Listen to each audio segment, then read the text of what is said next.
حكايتنا النهاردة عن جامع تحفة فنية، جامع من زمن العجايب، اتبنى في القرن التاسع، يعني عمره حوالي 1200 سنة.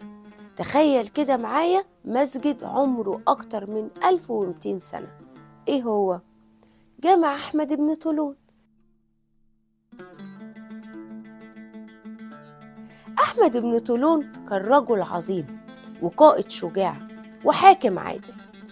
جه مصر من بغداد وحكمها فترة طويلة وعمل حاجات كتيرة جدا عظيمة. تعالوا نعرف ايه هي.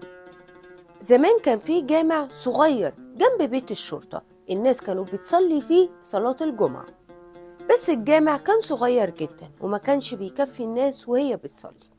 ففكر أحمد ابن طولون إن هو يبني مسجد بس كبير عشان يكفي الناس وقت الصلاة وما يكونش فيه زحمة، وقرر يبني الجامع بس في مكان عالي عشان الناس تقدر تشوفه من بعيد.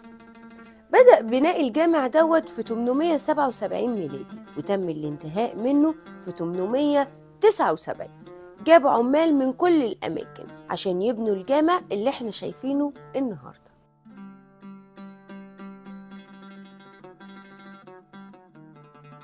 الجامع ده مساحته كبيرة جدا، حوالي 26 متر مربع، وده اللي بيخليه من أكبر المساجد اللي موجودة في مصر.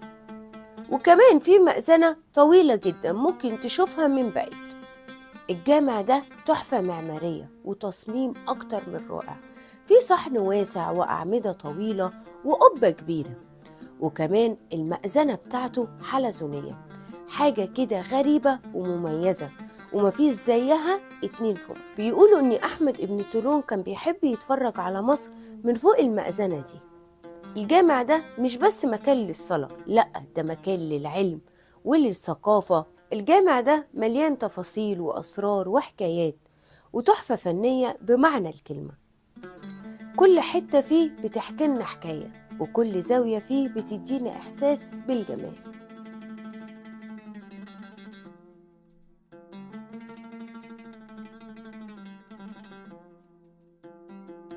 وبكده نكون وصلنا لنهاية حكايتنا، ويا رب تكون عجبتكم، واستنونا في حكاية جديدة.